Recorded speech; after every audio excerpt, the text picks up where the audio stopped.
You know, what really grinds my gear is the dungeons. Like, to me, this is kind of a bad indication for any game, for any MMO game. Like, this is really just happening with MMOs. When they just reuse too much assets, like, that means that they invest minimum amount of resource to create more areas dedicated for certain activities in the game. In this case, we're talking about the dungeons.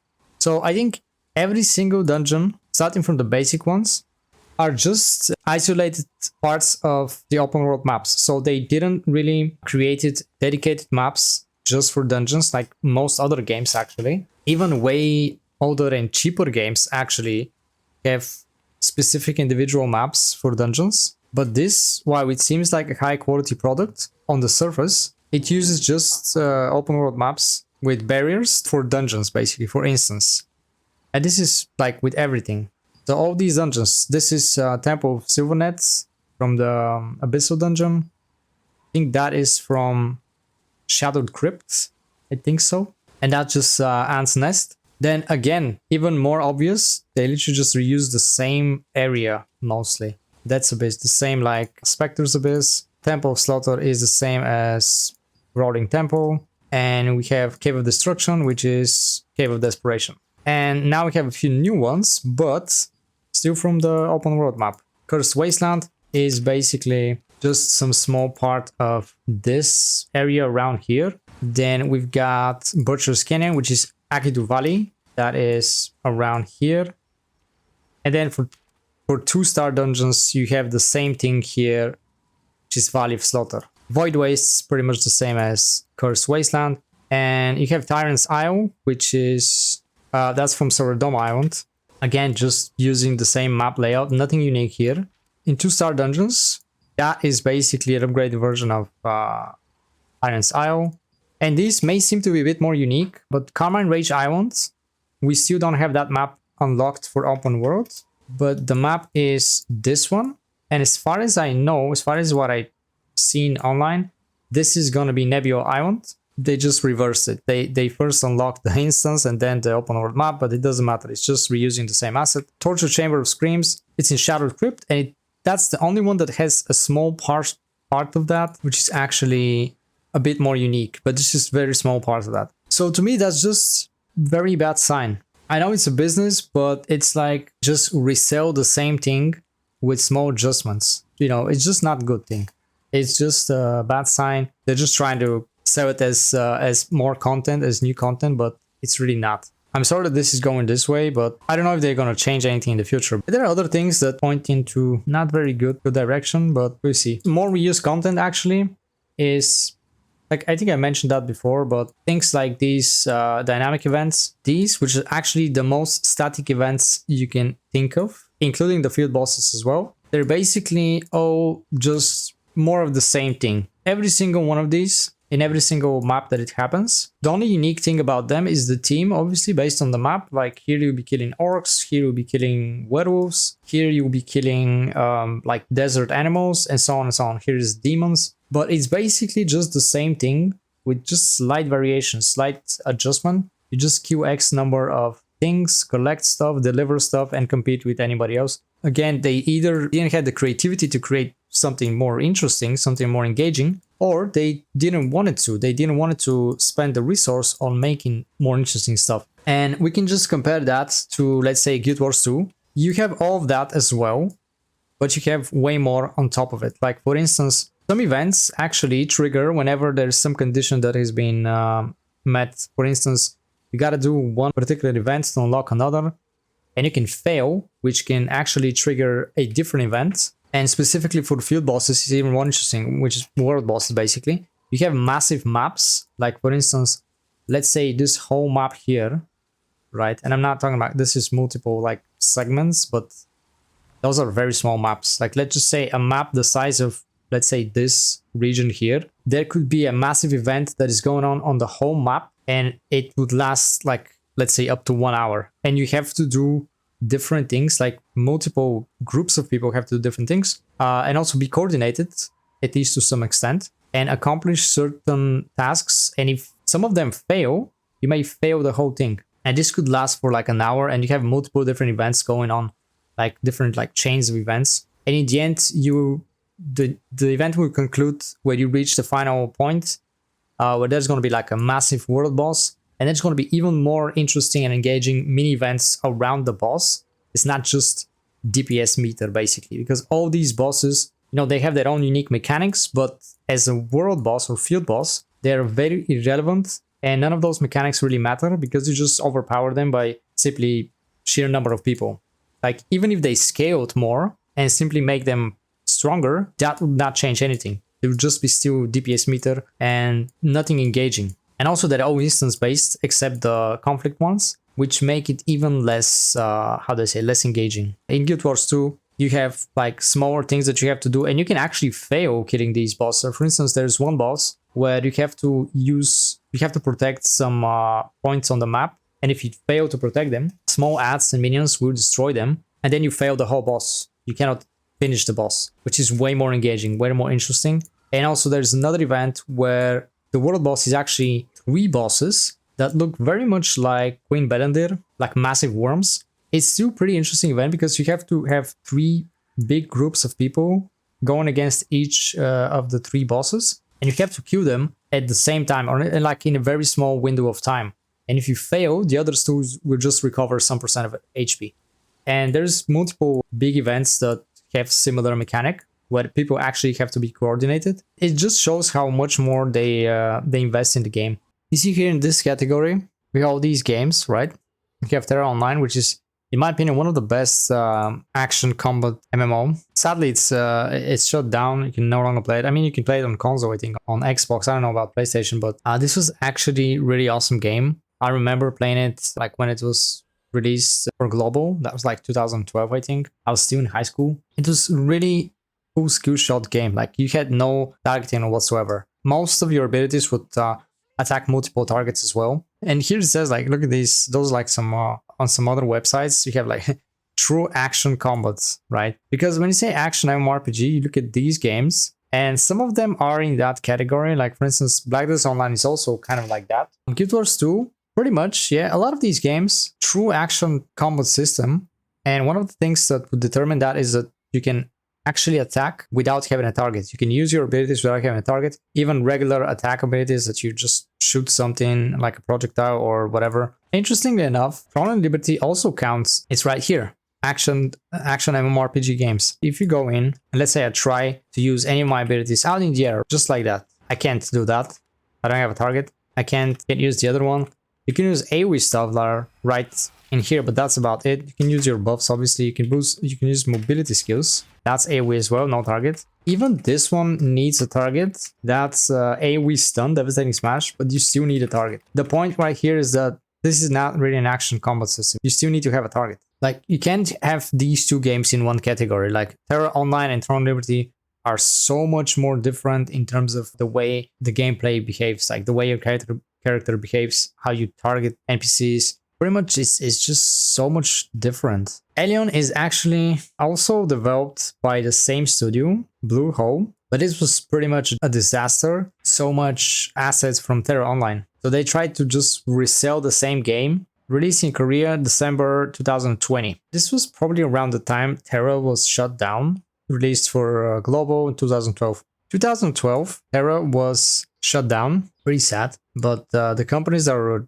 publishing and running the game were actually just kind of greedy, and they were just looking ways to make money, and that's why they lost a lot of players, obviously. They had things like the same stuff like here. You were limited, you couldn't really play as much as you want. You had those kind of things. I think not at first, by the way. They introduced them later, based on memory, but I'm not 100% sure. And you could actually buy with real money stuff that can allow you to just grind more. Imagine if right here with Lucent, and this could happen anytime. I mean, right now it's in not a very healthy position to actually do stuff like that. But the moment the game gets a bit better player base, I could believe that they can do something like that. They could add, let's say, some sort of recharge items that will allow you to just play longer. You know, all these like dungeons and abyssal dungeons.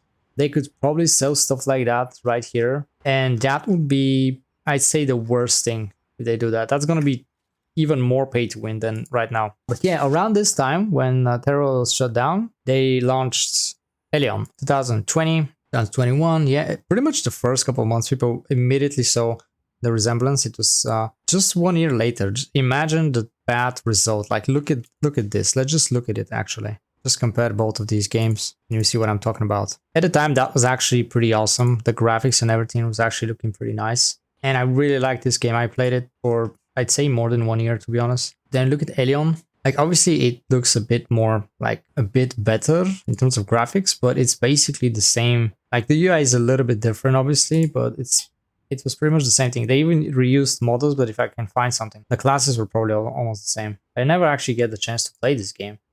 It shut down so quickly. Comparison between the two games. Okay, Elion is Terror clone. Let's check this one, actually, yeah. Character creation.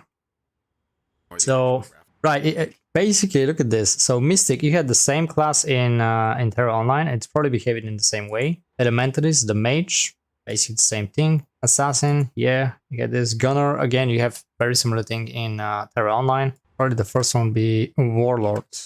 That's like a classical warrior or something, yeah. Gameplay, absolutely the same. Like this right here, you have the same enemy, the same model in Terra Online.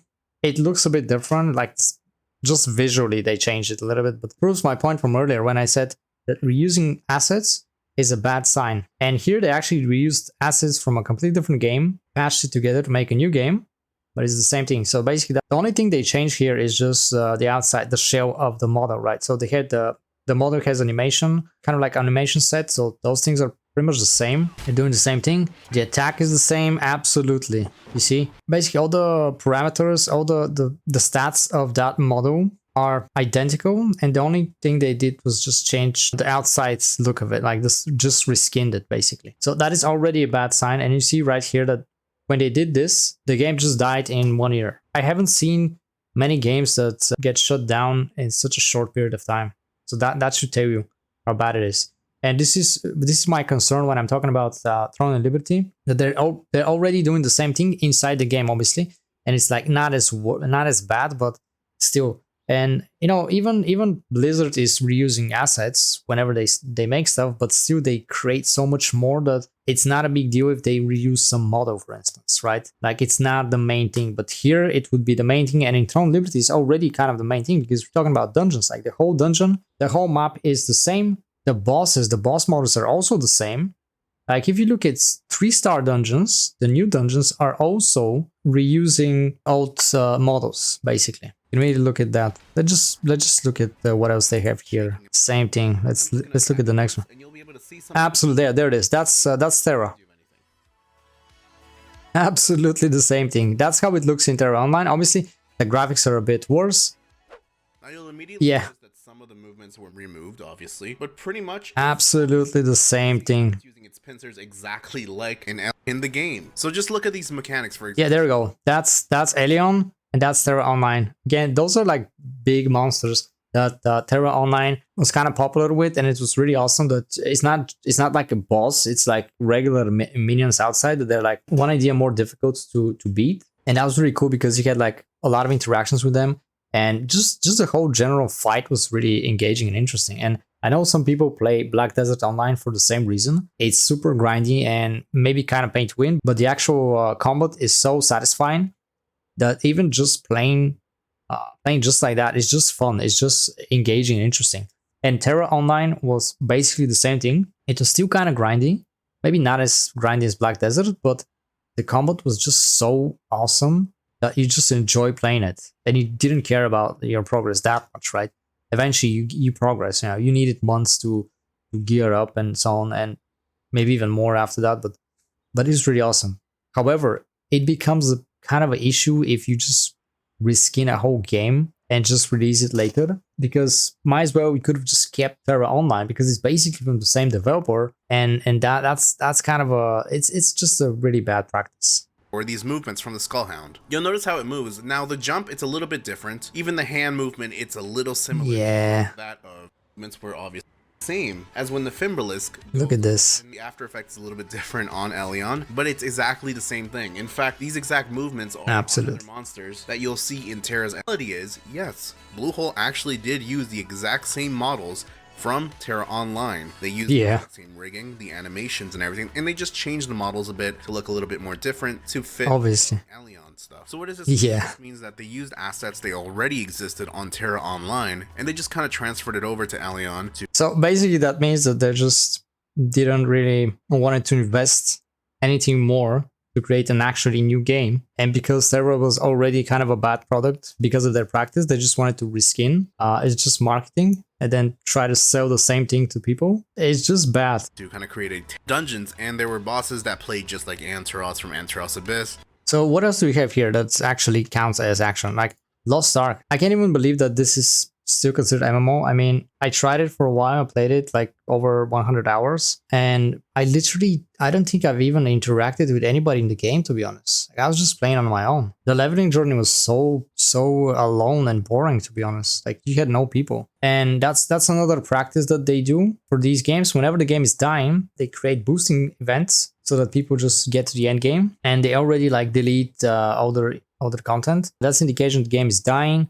It doesn't have a growing new player base, and that just helps out. If there are not many people playing the game, you just boost them to the end game because you literally have nobody playing in the lower levels, so they have a higher chance of staying a bit longer, right? And the other kind of a bad sign is that the publisher is Amazon Games, as far as I know. Let me just look at this. So Smilegate is the developer from South Korea once again. The publisher, Amazon Games. Why is this kind of a scary thing? Because Amazon Games, as you probably already know, there it is. So they're also publishing New World, which at this point you know that this game is also in a dying stage, and Throne of Liberty. There we go. Oddly enough, Throne of Liberty is just way more recent, and of course the developer is also a big company, so they can always take control of the game. Like they can always get it back in a way, like if they choose to. But personally, what I believe, and I'm gonna try to stay away from any Amazon game from this moment onwards. This is gonna be the last Amazon game I'm playing,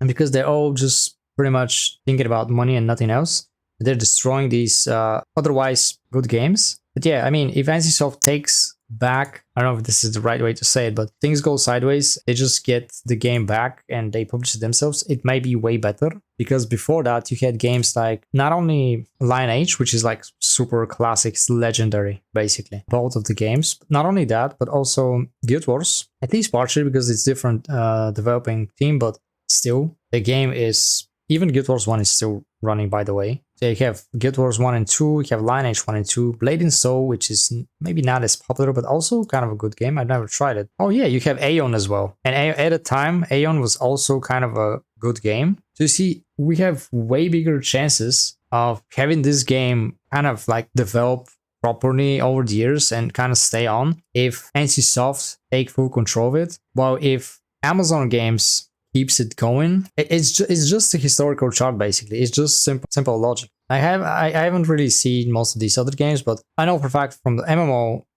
part of the games, New World is not doing okay. Lost Ark is only like 2 years old or something. So yeah, most of these games, just 1 year later, they're already in dying state, and it's only a matter of time before they shut them down. Maybe a bit longer, maybe a different reason, but similar to Terra and Elion. It's just a matter of time before these games completely die. And then what do we got next? It's just a bit more recent game, but what, you're gonna be waiting for 2 years for something that's inevitable? It's just really bad. I'm sorry that I'm saying that, but I'm just looking at the track record here. So yeah, that's a bad sign. Looking at the other games, I haven't really played these. Ashes of Creation, I don't even want to talk about it. I think it's kind of a cringe topic. I'm just really skeptical about any Kickstarter projects, crowdfund and stuff. You're beginning a project that you don't have enough money for, begin asking other people for money. With MMOs specifically, like maybe this could work with other types of games, but MMOs is probably the most difficult type of video game to develop. Most of the good top games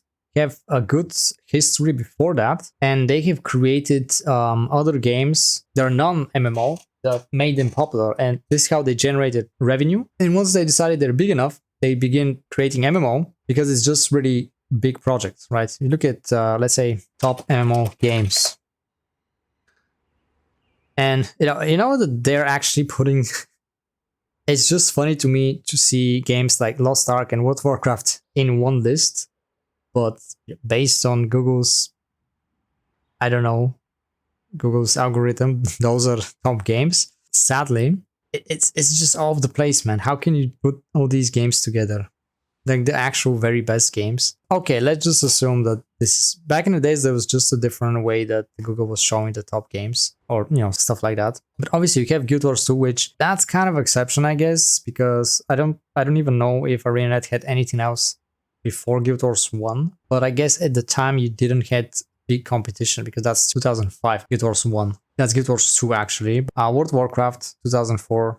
Obviously, before that, Blizzard was popular with way many games, like some of the best RTS games, and also Diablo, which was at the time you didn't have many games like that. So those games made them big in the game. Elder Scrolls Online, like I don't know if it's really that good now, but again, that's a giant before that because you're looking at Elder Scrolls before that, right? From Bethesda. Right, so Elder Scrolls is a massive franchise, just a single player game. Then you look at games like that. That's a good example. It's right here. It's not in the same list in my opinion because you're looking at millions of people playing these games, and then you look at these games where I would be surprised to have even 6-digit numbers playing these games, to be honest. Like on Steam, definitely not 6 digits. Lost Ark has like maybe again 20, 30,000. Blizzard Online, Korean game. I don't think they had any other game before that, and the game has a small audience. It's active, but small audience, so not many people playing. Black Desert, Lost Ark, at this point is, like I said, pretty much in dying state. Final Fantasy, now this is, again, huge company before that. They were making the franchise Final Fantasy, maybe even other games that I don't really know too much about. But Final Fantasy is a huge franchise, and they just made a MMO game. Now it's just Final Fantasy 14 online, okay? Anyway, the point is, the good games had huge resource behind them before that, and the bad games, maybe the first MMO that these companies were making, so that's also a bad sign. Of course, NCSoft has a huge resource as well, but I really don't know what's their deal and how they proceed with making video games. In this case, I think Amazon is the problem, not NCSoft.